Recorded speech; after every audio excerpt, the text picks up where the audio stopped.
ನಮಸ್ಕಾರ ವೀಕ್ಷಕರೇ, ಜನರ ಕೂಗು ವಿಶೇಷ ವಾರ್ತೆಗೆ ಸ್ವಾಗತ. ನಾನು ಶಂಕರ್ ಹೆಬ್ಬಾಳ್. ವಿಜಯಪುರ ಡಿಡಿಪಿಐ ಕಚೇರಿಯ 14 ಸಿಬ್ಬಂದಿ ಎತ್ತಂಗಡಿಯಾದವರು ಯಾರ್ಯಾರು? ಇಲ್ಲಿದೆ ಲಿಸ್ಟ್.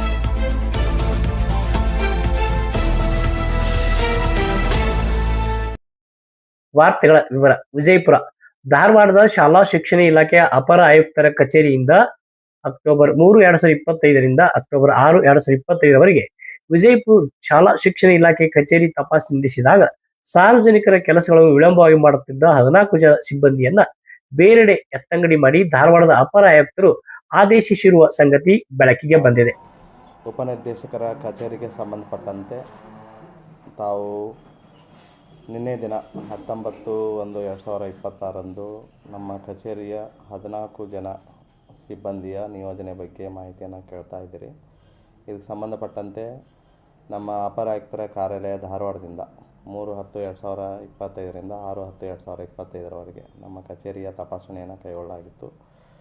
ಈ ಸಂದರ್ಭದಲ್ಲಿ ಕೆಲವೊಂದಿಷ್ಟು ಅಧೀಕ್ಷಕರು ಮತ್ತು ರದಸ್ ಅವರು ಅಥವಾ ಬೀದಸ್ ಅವರು ಕೆಲವು ಸಿಬ್ಬಂದಿಯವರ ವಿಳಂಬ ನೀತಿಯಿಂದ ಕರ್ತವ್ಯದಲ್ಲಿ ಕೆಲವೊಂದಿಷ್ಟು ವಿಳಂಬ ನೀತಿ ಮತ್ತು ಇತರೆ ಕಾರಣಗಳಿಂದ ಆಡಳಿತಾತ್ಮಕವಾಗಿ ಮತ್ತು ಸಾರ್ವಜನಿಕ ಹಿತದೃಷ್ಟಿಯಿಂದ ಮತ್ತು ಆಡಳಿತಾತ್ಮಕ ಹಿತದೃಷ್ಟಿಯಿಂದ ಕಚೇರಿಯ ಕಾರ್ಯಗಳು ಸುಗಮವಾಗಿ ನಡೆಯಬೇಕನ್ನುವಂಥ ಅನೇಕ ದೂರುಗಳು ಕೂಡ ಕಚೇರಿಗೆ ಸಬ್ಮಿಟ್ ಆಗಿರೋದರಿಂದ ತಪಾಸಣೆ ಕೈಗೊಂಡು ಬದಲಾವಣೆಯ ಅವಶ್ಯಕತೆ ಇರೋದರಿಂದ ಮಾನ್ಯ ಅಪರ ಆಯುಕ್ತರು ಶಾಲಾ ಶಿಕ್ಷಣ ಇಲಾಖೆ ಧಾರವಾಡಿಯವರು 19/1/2026 ಒಂದು ಆದೇಶ ಮಾಡಿ ನಮ್ಮ ಸಿಬ್ಬಂದಿಯ 14 ಜನ ಸಿಬ್ಬಂದಿಯವರನ್ನು ತಾತ್ಕಾಲಿಕವಾಗಿ ಬೇರೆ ಕಚೇರಿಗಳಿಗೆ ನಿಯೋಜನೆ ಮಾಡಿದ್ದಾರೆ. ಅಲ್ಲಿರುವಂಥ ಸಿಬ್ಬಂದಿಯವರನ್ನ ನಮ್ಮ ಕಚೇರಿಗೆ ಅವರು ಆದೇಶ ಮಾಡಿದ್ದಾರೆ. ನಿನ್ನೆ ನಾವು ಎಲ್ಲ ಸಿಬ್ಬಂದಿಯವರನ್ನು ಕೂಡ ನಿಯೋಜನೆ ಮಾಡಿದ ಸಿಬ್ಬಂದಿಯನ್ನು ಆಯುಕ್ತರ ಆದೇಶದ ಮೇರೆಗೆ ಬಿಡುಗಡೆ ಮಾಡಿದ್ದೇವೆ. ಒಟ್ಟಾರೆ ಇಲಾಖೆಯಲ್ಲಿ ಸಾರ್ವಜನಿಕರ ಕೆಲಸಗಳು ಬೇಗ ಆಗಬೇಕು ಅನ್ನುವಂಥ ಹಿತದೃಷ್ಟಿಯಿಂದ ಮತ್ತು ಕೆಲಸಗಳು ತೀವ್ರವಾಗಿ ಆಗಬೇಕು ಅನ್ನುವಂಥ ದೃಷ್ಟಿಯಿಂದ ಈ ಕಾರ್ಯವನ್ನು ಮಾಡಿದ್ದಾರೆ. ಈ ಸಂಬಂಧಪಟ್ಟಂತೆ ಇಷ್ಟು ಮಾಹಿತಿ ನಮಗೆ ಇದೆ. ಇದಕ್ಕೆ ಸಂಬಂಧಪಟ್ಟಂತೆ ತಾವೇನಾದರೂ ಕೇಳೋದಕ್ಕೆ ಹೇಳಿದ್ದೇನೆ. ಕಡತಗಳು ಬೇಗ ಆಗೋದಿಲ್ಲ. ಸಾರ್ವಜನಿಕ ಅರ್ಜಿಗಳ ವಿಲೇವಾರಿ ನಿಧಾನ ಆಗುತ್ತೆ. ಕೆಲವೊಂದಿಷ್ಟು ಅವರಿಗೆ ಎಲ್ಲ ನಮ್ಮ ಸರ್ಕಾರಿ ಸಿಬ್ಬಂದಿಯವರಿಗೆ ಕೆಲವೊಂದಿಷ್ಟು ಕರ್ತವ್ಯದಲ್ಲಿ ಕೆಲವು ನಿಯಮಗಳಿರ್ತವೆ. ಆ ನಿಯಮಗಳನ್ನು ಪಾಲನೆ ಮಾಡದೇ ಇರುವುದು ಒಂದು ತಪಾಸಣಾ ಅವಧಿಯಲ್ಲಿ ಕಂಡು ಬಂದಿದ್ದರಿಂದ ಮತ್ತು ಬಹಳಷ್ಟು ಈ ಕೆಲಸ ಕಾರ್ಯಗಳು ವಿಳಂಬ ಆಗಿದ್ದರಿಂದ ಆ ದೃಷ್ಟಿಯಿಂದ ಅದು ವಿಚಾರಣೆ ನಡೀತಾ ಇದೆ. ಅದಕ್ಕೇನು ಸಂಬಂಧ ಇಲ್ಲರಿ. ಅದು ವಿಚಾರಣೆ ಅದು ಇದ್ರ ಒಂದು ಭಾಗ ಇರ್ತದ. ಏನೇನದ ಇವೆಲ್ಲವೂ ಒಂದು ಭಾಗವಾಗಿ ಈ ರೀತಿ ಆಗಿರ್ತದ. ಒಟ್ಟಾರೆ ಏನು ಭಾಳಷ್ಟು ದೂರುಗಳು ನಿಮ್ಮ ಸಾರ್ವಜನಿಕ ವಲಯದಲ್ಲಿ ಇರಬಹುದು ಅಥವಾ ಕಚೇರಿ ಹಂತದಲ್ಲಿ ಇರೋದನ್ನು ನಮಗೂ ಕೂಡ ಇಲ್ಲಿ ಭಾಳಷ್ಟು ಬರ್ತಾ ಇರ್ತಾವೆ ದೂರುಗಳು. ಸಾಮಾನ್ಯವಾಗಿ ಅಂದರೆ ಎಲ್ಲ ಕೆಲಸ ಕಾರ್ಯದ ಇನ್ಸ್ಪೆಕ್ಷನ್ ಆಧಾರದ ಮೇಲೆ ಏನು ತಪಾಸಣೆ ಆಗಿದೆ, ತಪಾಸಣೆಯ ಆಧಾರದ ಮೇಲೆ ಇನ್ನೂ ಕೂಡ ಎಷ್ಟು ಸುಗಮವಾಗಿ ಇದು ಜಿಲ್ಲಾ ಕಚೇರಿ ಆಗಿರೋದರಿಂದ ಕೆಲಸ ಕಾರ್ಯಗಳು ಇನ್ನಷ್ಟು ಬೇಗ ಆಗಲಿ ಅನ್ನುವಂಥ ದೃಷ್ಟಿಯಿಂದ ಮಾಡಿದ್ದಾರೆ. ತಪ್ಪುಗಳು ವರದಿ ಆಧಾರದ ಮೇಲೆ ಗೊತ್ತಾಗುತ್ತೆ. ತಪಾಸಣೆ ವರದಿ ಬಂದದ, ಅದ್ರ ನಂತರ ಈಗ ನಾವು ಅನುಪಾಲನೆ ವರದಿ ಕಳಿಸ್ತೇವೆ, ಅದಾದ ನಂತರ ಬರ್ತದೆ. ಅವ್ರೇನು ಈಗ ಕಂಡುಕೊಂಡಿದ್ದಾರೆ ಅದ್ರ ಪ್ರಕಾರ ಮಾಡಿದ್ದಾರೆ. ಕೆಲವು ಇದು ವರ್ಗಾವಣೆ ಅಲ್ರಿ, ಇದು ನಿಯೋಜನೆ. ಇದು ತಪ್ಪು ಆಗಿದೆ ಅಂತ ಆಗಿರೋದಿಲ್ಲ, ಬದಲಾವಣೆಯನ್ನ ಕಚೇರಿ ಒಳಗೆ ಮಾಡಬೇಕು ಅನ್ನುವಂಥ ದೃಷ್ಟಿಯಿಂದ ಮಾಡಿದ್ದಾರೆ. ಕೆಲವೊಂದಿಷ್ಟು ಮಂದಿ 1 ವರ್ಷ ಆಯ್ದ, 10 ವರ್ಷ, 5 ವರ್ಷ ಹಿಂಗದಾರೆ. ತಪ್ಪು ಅನ್ನೋದಕ್ಕಿಂತ ಇದು ಸ್ವಲ್ಪ ಈಗ ಅವು ಪ್ರೂಫ್ ಆಗಬೇಕಾಗುತ್ತೆ. ಇದು ಕೆಲವೊಂದಿಷ್ಟು ವಿಳಂಬ ನೀತಿ ಇರ್ತದೆ ಅಷ್ಟೇ.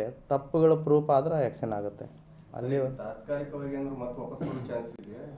ಅದು ಮುಂದೆ ನೋಡ್ಬೇಕ್ರಿ. ಈಗ ಅವ್ರು ಏನು ಮಾಡ್ತಾರ ನೋಡ್ಕೊಂಡು, ಈಗ ಸದ್ಯ ಏನು ಮಾಡಿದಾರ, ನಿಯೋಜನೆ ಮಾಡಿದಾರ. ವರ್ಗಾವಣೆ ಅದು ಈ ಸದ್ಯ ಮಾಡಿಲ್ಲ, ನಿಯೋಜನೆ ಮಾಡಿದಾರ. ಮುಂದಿನ ಹಂತದಲ್ಲಿ ಏನು ಕ್ರಮ ಕೈಗೊಳ್ತಾರ ನೋಡ್ಬೇಕಾಗುತ್ತೆ.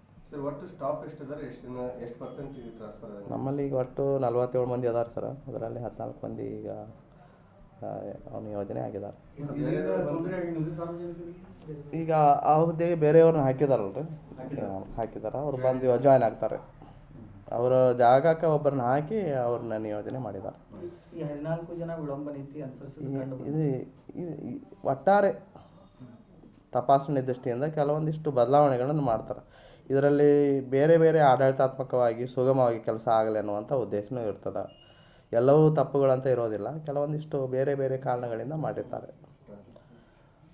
ನೀವು ಬಂದಮೇಲೆ ಈ ರೀತಿ ಒಂದು ಯೋಜನೆ ಹೊಸದಾಗಿ ಶುರುವಾಗಿರ್ತಾರೆ, ಇದು ಒಳ್ಳೆಯ ಬೆಳವಣಿಗೆ ಅಂತ ಜನರು ಕೂಡ ಪ್ರಶಂಸೆ ವ್ಯಕ್ತಪಡಿಸ್ತಾರೆ. ಸಕಾರಾತ್ಮಕವಾಗಿ ನಾವು ಜನರಿಗೆ ಸಾರ್ವಜನಿಕವಾಗಿ ಸರ್ಕಾರಿ ಇಲಾಖೆಯಾಗಿ ಸೌಲಭ್ಯಗಳನ್ನು ಕೊಡಬೇಕಾಗುತ್ತೆ ಸರ್. ಒಟ್ಟಾರೆ ಏನು ಮಾಡಬೇಕಂತಂದ್ರೆ ಕೆಲಸ ಕಾರ್ಯಗಳು ಬೇಗ ಆಗಬೇಕು, ಸಾರ್ವಜನಿಕರು ಕಚೇರಿಗೆ ಅಲೆದಾಡೋದು ಬಂದ್ ಆಗಬೇಕು, ಮತ್ತು ನಮ್ಮ ಶಿಕ್ಷಕರ ಸೇವಾ ಸೌಲಭ್ಯಗಳನ್ನು ತ್ವರಿತವಾಗಿ ಕೊಡಬೇಕು ಅನ್ನೋದು ಉದ್ದೇಶ ಇರ್ತದೆ. ಆ ಉದ್ದೇಶದೊಳಗೆ ಎಷ್ಟು ನಾವು ಪ್ರಾಮಾಣಿಕವಾಗಿ ಮತ್ತು ಬೇಗ ಕೆಲಸ ಮಾಡಿದರೆ ಸೇವೆ, ಸೌಲಭ್ಯ ಮತ್ತು ಶೈಕ್ಷಣಿಕ ಪ್ರಗತಿ 3 ಉದ್ದೇಶದಿಂದ ನಾವು ಕೆಲಸ ಮಾಡಬೇಕಾಗುತ್ತೆ. ಹೀಗಾಗಿ ಸ್ವಲ್ಪ ಬೇಗ ಕಾರ್ಯ ಆಗಲಿ ಅನ್ನುವಂಥ ಉದ್ದೇಶದಿಂದ ಮಾನ್ಯ ಅಪರ ಆಯುಕ್ತರು ಮಾಡಿದ್ದಾರೆ. ನೋಡಬೇಕು ಇದರ ಬೆಳವಣಿಗೆ ಮತ್ತು ಇದರ ಬದಲಾವಣೆಗಳು ಮುಂದಿನ ದಿನಗಳಲ್ಲಿ ಕಂಡು ಬಂದರೆ ಇದು ಇನ್ನೂ ಉತ್ತಮ ಆಗುತ್ತೆ ಅಂತ ನನ್ನ ಆಸೆ.